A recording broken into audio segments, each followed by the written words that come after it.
주님께서 여러분과 함께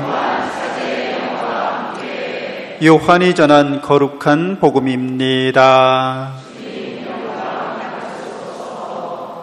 그때 예수님께서 니코데모에게 말씀하셨다. 하늘에서 내려오니 곧 사람의 아들 말고는 하늘로 올라간 이가 없다.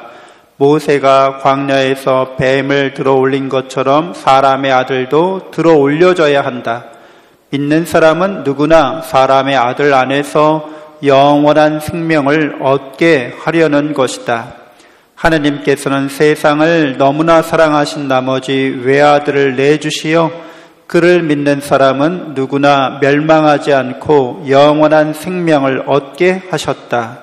하느님께서 아들을 세상에 보내신 것은 세상을 심판하시려는 것이 아니라 세상이 아들을 통하여 구원을 받게 하시려는 것이다. 주님의 말씀입니다.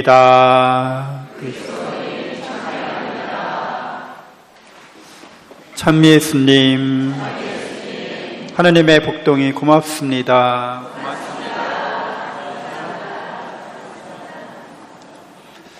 네, 오늘 강론은 말씀드린 대로 성경 잔치를 위한 탈출기 강론을 함께 하시는데, 네, PPT 준비해 주시고요.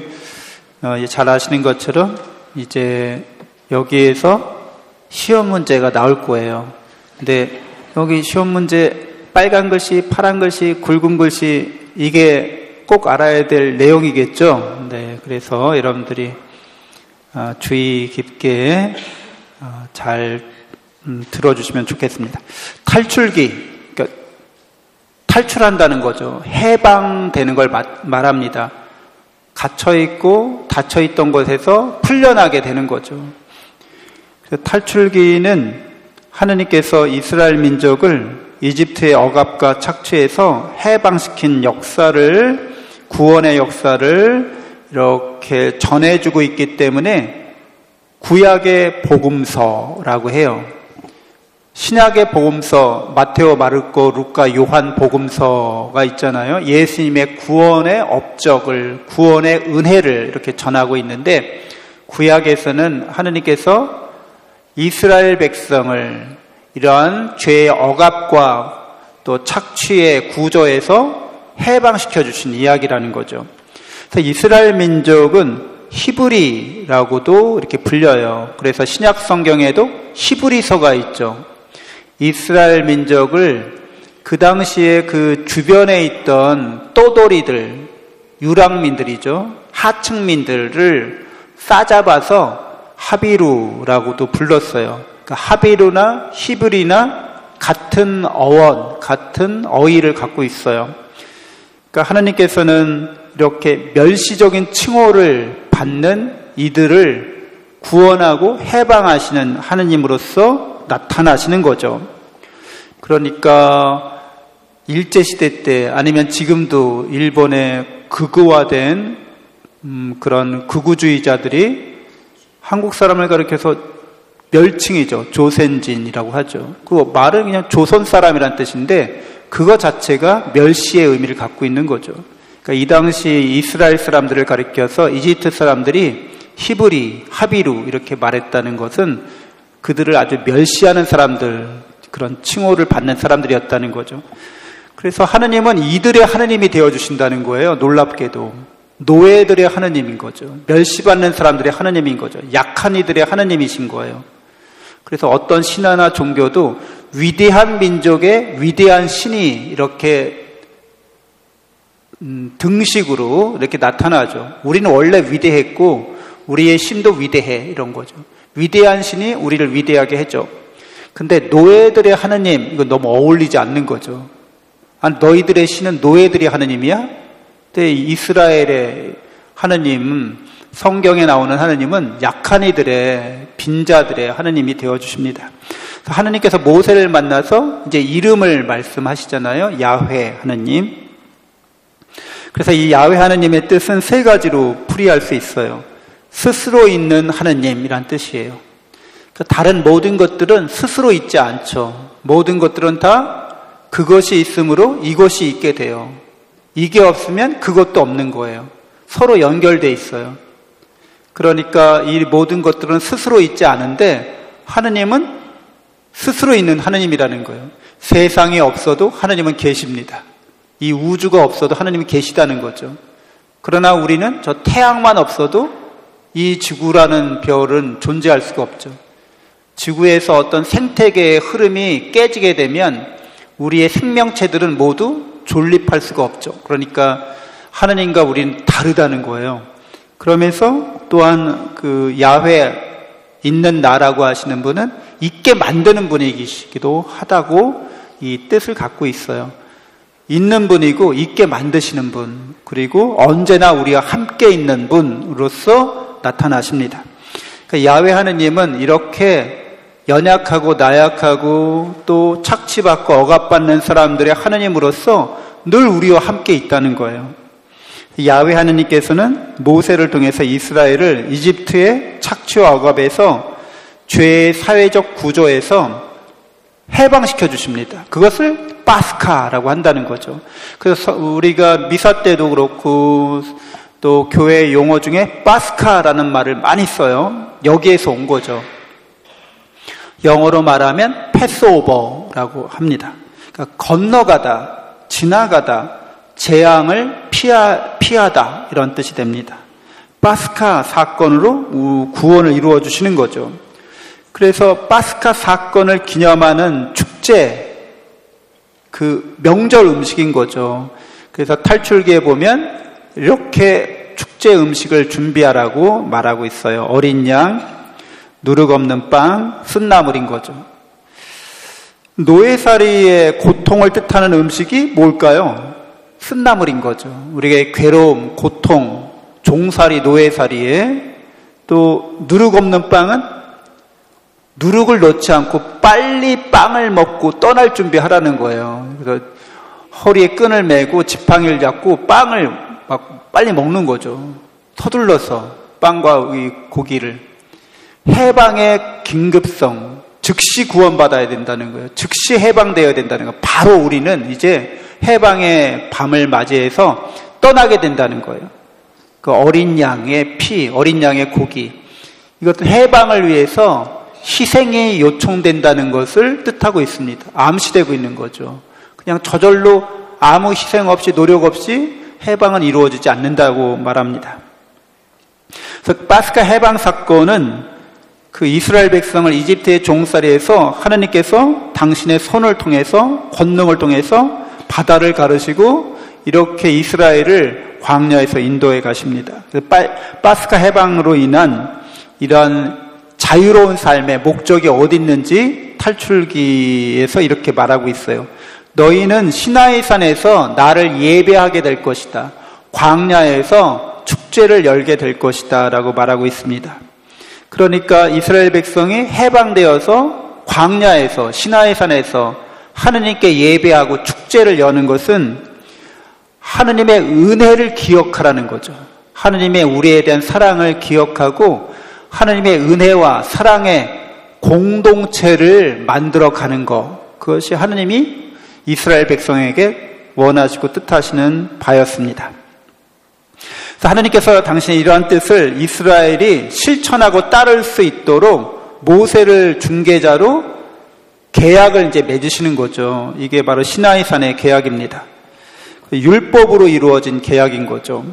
그 율법의 헌장과도 같은 십계명은 하느님을 사랑하라는 것과 이웃을 사랑하라는 것, 이 두 계명으로 이루어져 있습니다. 사랑의 약속인 거죠. 그러니까 사랑의 은혜를 기억하고 너희도 그 은혜 속에서 서로 사랑하도록 약속하라는 거예요. 하느님을 모든 것에 사랑하면서 하느님의 사랑으로 서로 사랑하는 것을 약속하는 공동체를 이루어라. 이게 해방의 목적인 거죠.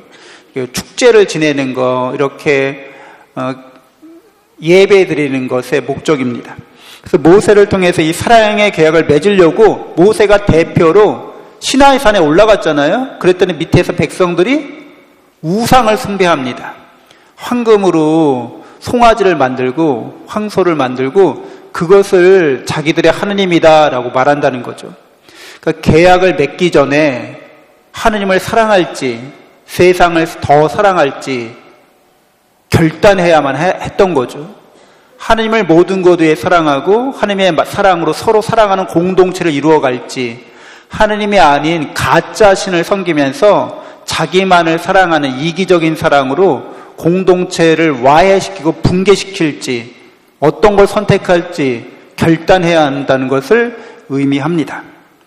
그래서 결국에는 모세의 기도를, 중재 기도를 통해서 이스라엘 백성의 우상 숭배를 용서하시고 다시 이제 이 사랑의 계약을 맺어주십니다. 벌써 싹수가 어땠어요?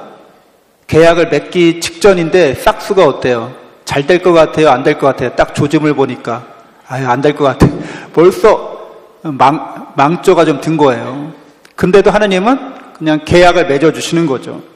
그래서 하느님께서 이런 계약을 맺어주시고 불순종하는 이 계약을 성실하게 이행하지 않는 백성과 40년 동안 광야에서 함께 계셔 주십니다. 그것이 바로 거룩한 성막인 거죠. 거룩한 천막에서 하느님께서 모세의 십계명을 돌에 새긴 계약의 궤를 이렇게 성막에, 거룩한 천막에 모시면서 이스라엘 백성과 40년 동안 광야에서 이렇게 유랑하십니다. 그리고 마침내 이제 약속의 땅에 도착했을 때 솔로몬 시대에 그 계약의 궤를 예루살렘에 이제 고정된 성전, 이렇게 우리처럼 성당을 지어서 말씀의 궤, 계약의 궤를 모시고 하느님의 이름이 이제 이렇게 이 예루살렘 성전에 있다고 이제 선포됩니다. 근데 이 예루살렘 성전은 잘 아시는 것처럼 586년에 바빌론 제국에 의해서 파괴되죠. 그 다음에 다시 지어졌다가 기원 후 70년경에 로마 제국에 의해서 또 파괴됩니다. 그래서 이 하느님의 성전이 파괴됐다고 하는 것은 하느님께서 우리와 함께 계신가? 라는 의문을 자아내게 하죠. 그래서 하느님께서 언제나 우리와 함께하고 있다는 것을 예수님이 드러내십니다. 요한복음 1장 14절에 같이 읽어볼까요? 파란 것인데, 말씀이 사람이 되시어 우리 가운데 사셨다.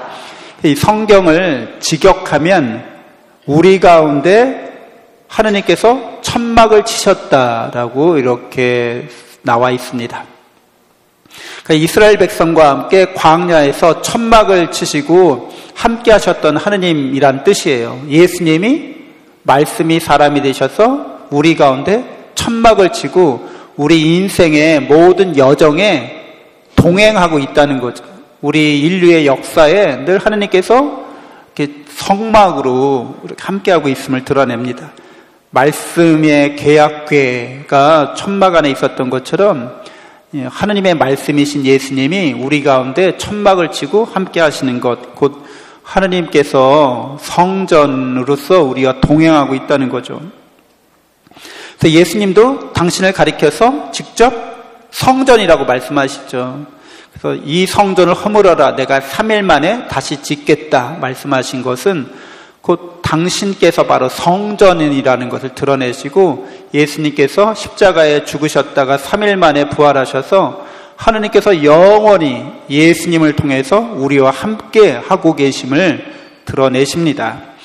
탈출기를 여러분 읽어보시고 이렇게 공부하시면 파스카 사건, 또 시나이산 계약, 또 성막 성전을 통해서 죄로부터 우리를 구원하신 예수님의 한없는 사랑, 값없이 주시는 은혜를 알게 됩니다. 또한 당신의 살과 피를 통해서 새롭고 영원한 계약을, 사랑의 계약을 맺어주시는 것을 또한 알게 됩니다. 그 성령을 당신을 믿는 이 교회 공동체에 내려주심으로써 이 교회를 하느님의 집으로 삼아주신다는 거죠. 그래서 하느님께서 우리와 함께하고 있음을 분명하게 드러내주십니다.